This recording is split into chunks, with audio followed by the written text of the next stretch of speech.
Welcome, ladies and gentlemen, Gungans and droids across our beloved empire, to an interesting video. When is it not interesting? Around the biggest and deadliest Star Destroyer, where you and I are going to be discussing Conquest characters. What are the best Conquest characters definitively in Galaxy Heroes, and what should you have your eyes set for as some of your first Conquest units to achieve? We just got the Scythe in Galaxy of Heroes. It's going to take a few months to get unlocked, so we're going to be looking at the other 7 units inside of Star Wars Galaxies that have been floating around in the meantime, ranging all the way from the very first one being Commander Tano to the most recent unlock being Ben Solo. And I would love to hear what you guys say down below as you're hitting that like, checking that subscribe button to make sure you tell the YouTube algorithm we're doing a good job. But on that note, why don't we get on into it and talk about the little dead last Conquest character that's on this list, and that's gonna be Boba Fett, Scion of Django.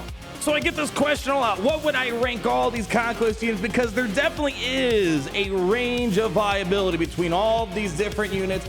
And no matter which way I cut it, maybe if you're someone that cares a lot about territory wars, and that's even cutting it too, I can't find any reason to see Boba Fett Scion of Django not, or to be higher than the last spot on the list. Few problems that I have with Boba Fett Scion of Django, mainly because there's just way too many cooks in the kitchen. The Bounty Hunter faction is chock full of fantastic units in there, from Zam Omicron to Fennec to Boss, Mando, Grieve Karga, and at times it's kind of hard to find where does Boba Fett fit in the situation. And furthermore, there's teams that he can kind of beat in territories. You can kind of beat those teams with Bounty Hunters that don't need Boba Fett Scion of Django and this very expensive territory war Omicrons, and that's the problem.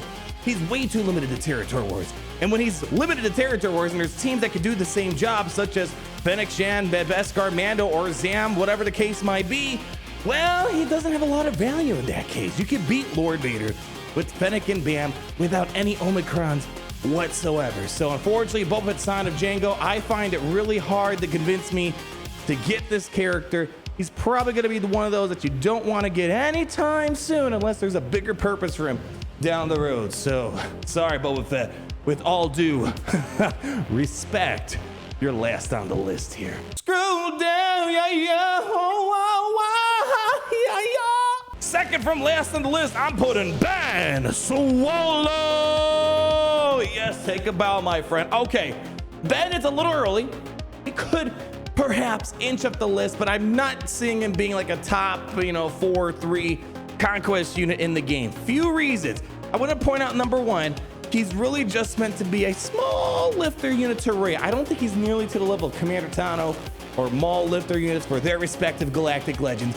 Ben, as we're seeing, he's meant to kind of add just an extra layer of complication to the Rey puzzle, and at times you might get a couple more extra defensive wins here. And the other notable thing on him is with the family legacy ability here, he's able to help increase the damage on Rey. If he's defeating any enemies with this, which is going to be his most frequent ability here, he's going to be helping give extra offense to his other light side allies. And with Rey, that's going to be quite deadly on her ultimate ability. He's more Grand Arena focused.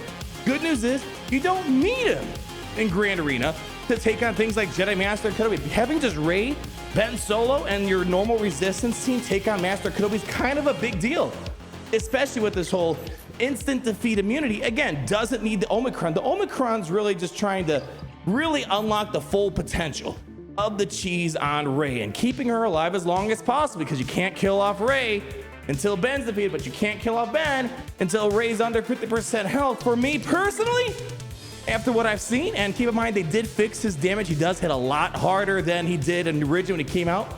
He's just an all right guy. If you have Rey, something to chase after. Otherwise, if you don't have Rey, not really something you need to worry about all that much. And I feel like it maybe adds an extra 10, 15, 20% viability on Rey. So Ben Solo, we're gonna put number 6 on the list, of Boba Fett being number 7. So number 5 on the list here, I'm putting TIE Interceptor Prototype. This ship was a little bit interesting when it came into the picture of the holo table here in Grand Arena, Galaxy Heroes Territories, whatever it might be. When it first came out, firstly, it was bugged. The reinforceability was not working properly, and the Kyber Club had to politely point it out to CG, and they did eventually fix it. But another thing that was kind of going against it for a little bit, when the TIE Interceptor was announced and all that, we only had 2 ships on defense, 2 fleets on offense, and it was kind of hard to say, all right, what's the purpose of this ship? Well, the big kicker is this ship kind of sparked a new era for fleets where now, at least in Grand Arena Territories, hasn't gotten the memo yet. You need 3 fleets on defense, 3 fleets on offense, and all of a sudden, this ship made a lot more sense all of a sudden. Empire fleet's able to achieve power they couldn't quite obtain before. I personally find this ship to mainly be benefiting the Chimera fleet, although you can use it with Executrix. Fun fact, in case you haven't seen it, maybe I'll make a video on it.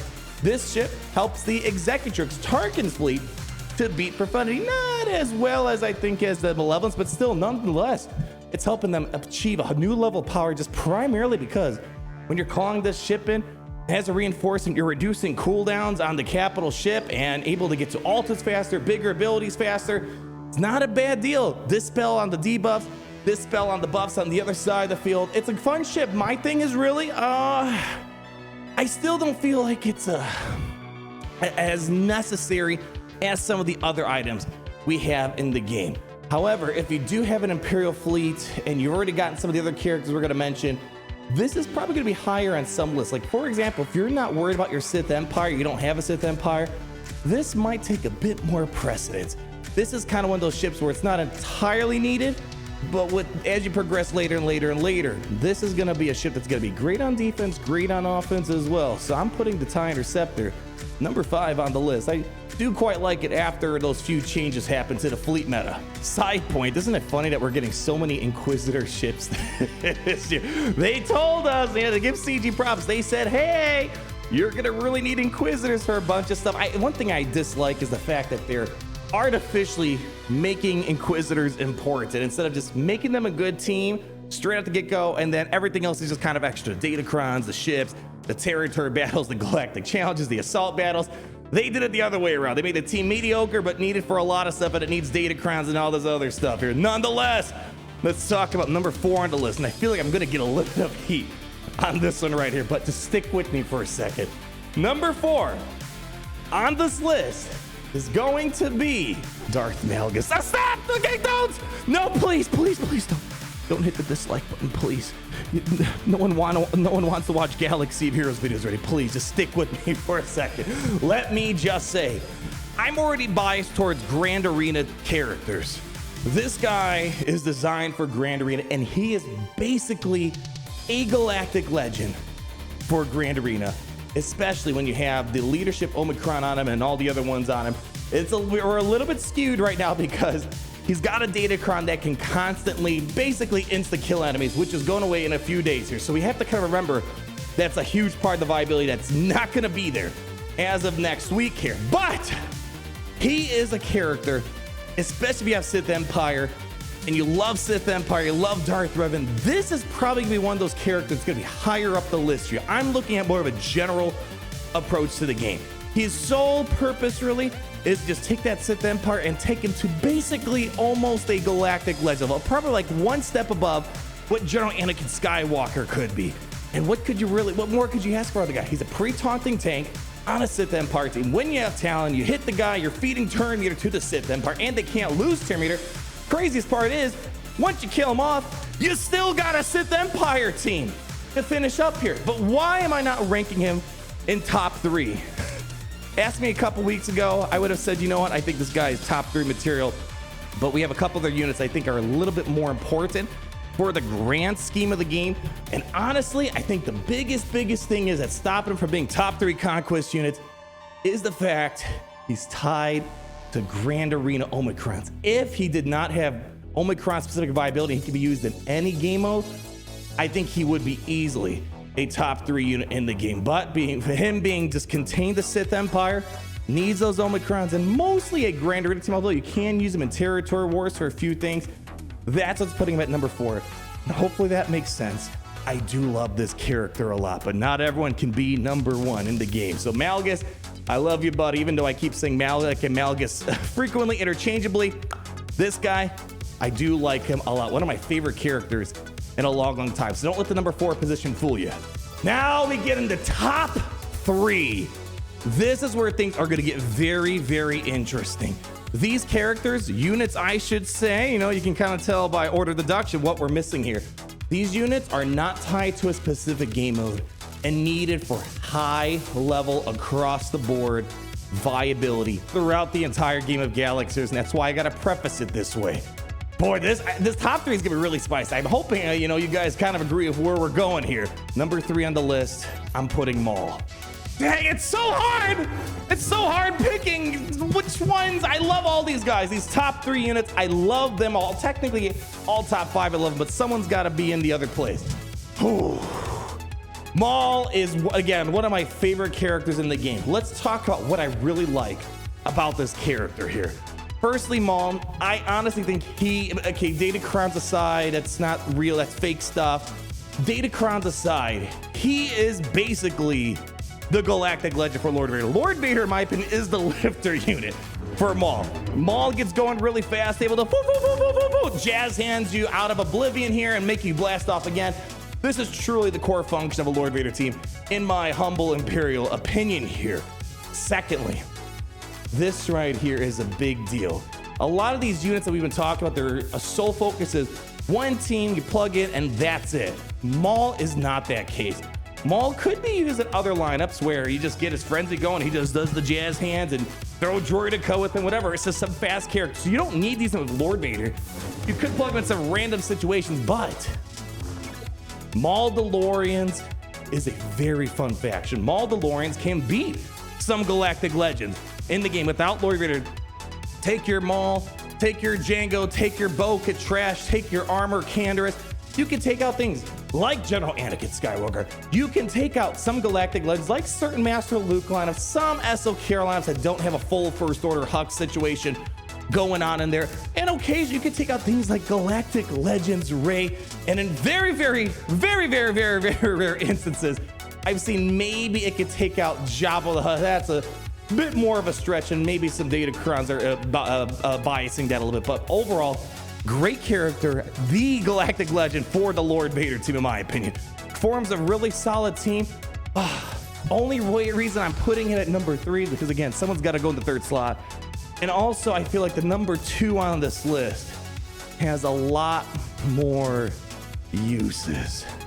Oh man, I know I'm just gonna get a lot of heat for some of these here. It's just hard to, you're splitting hairs. We're honestly splitting hairs at this point. Mega fan of Maul. Again, one of my top 10 favorite characters inside of Galaxy series, but the number 2 slot has to go to Commander Ahsoka Tano. This was the second, right? The second Conquest unit to come to Galaxy of Heroes, and she's a big deal for Master Kenobi.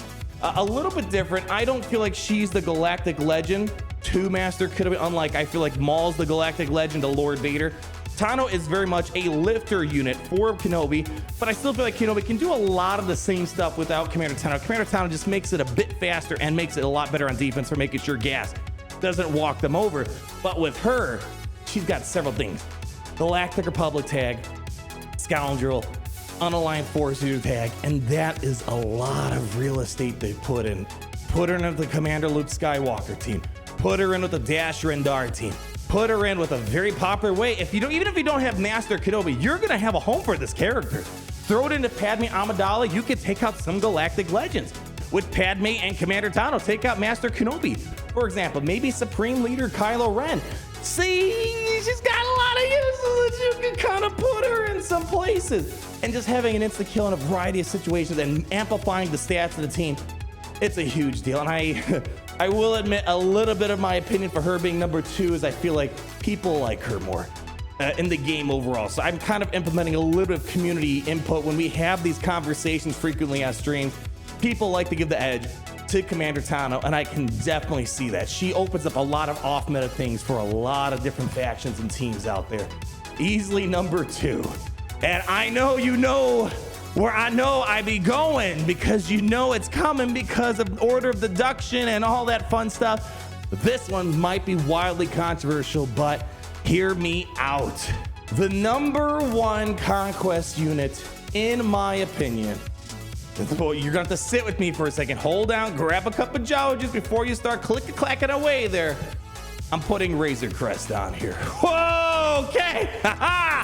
Okay, let me explain my reasoning. Let me first start off by saying this ship isn't really all that special without the Executor. Unlike Maul, Commander Tano, those characters are great even when you don't have the Galactic Legend with them. That is not the case for the Razor Crest. And now now that I'm explaining this to myself, I can already convince myself that this probably is not number one because of that. However, like Maul and Commander Tano, this is going to be an important ship for all game modes that involve fleet, unlike a lot of the other more game mode specific things that are out there. But you can still use this guy. For example, before you get the Executor, you can use this guy for countering a couple of different fleets out there. I used it a lot with Holdo back in the day. But why is it number one? The reason why it is number one is because when I listened to it, I was like, oh, maybe this guy isn't number one. It's that, whatever the case, I mean, this is definitely a top 3 unit in the game, but it's mostly up here because of the Executor. The Executor is kind of a one-of-a-kind thing in the game. There aren't a lot of Galactic Legend ships. We only have 2. And this ship plays a huge role in getting that Executor. And once you have that Executor, personally, I would rather have an Executor Razor Crest before I get another Galactic Legend on my free-to-play account. I'd rather have Executor before I get Jedi Master Kenobi. That's the point I'm trying to get at here. So although you might not get as much use out of Razor Crest until you make your way all the way to an Executor, this is such an important ship. And the reason also I want to put this at number 1, I want to pull up the free-to-play account for a second. I don't care what area of the game you are. The Razor Crest is probably the more accessible thing to farm out of all the Conquest units, unlike the other things that are gated behind the stupid Conquest event that's at 4 million GP. I urge every single person who does not have the Razor Crest, you're going to want to farm this out of the fleet shipments when you see it. It doesn't show up very frequently, and you should be able to have the spare resources laying around. There's not a ton inside of fleet shipments that you need to be farming, so definitely get that Razor Crest bookmark. Definitely farm, because at some point, I'm trying to urge people to get the Executor somewhere before they hit 3-4 million GP. And once you do get that, the Executor is a Grand Arena, the territory war defining fleet. Not a lot of ways to beat it out there. And this could all win you probably a lot of Grand Arenas out there. Yes, Galactic Legends are great, but the Razor Crest and Executor is one that can probably win you a lot more stuff, especially in those early divisions. So hopefully I'm able to convince you that Razor Crest is number 1. But I would love to hear what your thoughts are. We have Scythe later on this year. My suspicion is it's probably going to sit somewhere where the Interceptor is sitting right now, where it's kind of in the middle of the run. I suspect Scythe is going to make the Executrix another fantastic fleet, although I'm waiting to see what's the grand purpose, because I don't know, especially if only 3 fleets on defense. Do we really need another fleet? There might be a chance they may be expanding, or this could be really important for the future territory battles that is likely going to be out later on this year, as they said. So please comment down below. Love talking about this stuff with you guys. Nonetheless, I think it's the no-brainer. Razor Crest, Maul, Commander Tano are probably 3 of the units that everyone's going to want to have at one point or another, and Boba Fett Sign of Django's probably one that you can probably pass on for the moment, especially if you have Beskar, Mando, and Fennec Shand. Nonetheless, thank you guys so much for stopping by. Had a great old time because, as you always like to say, it's great to be in the Empire today.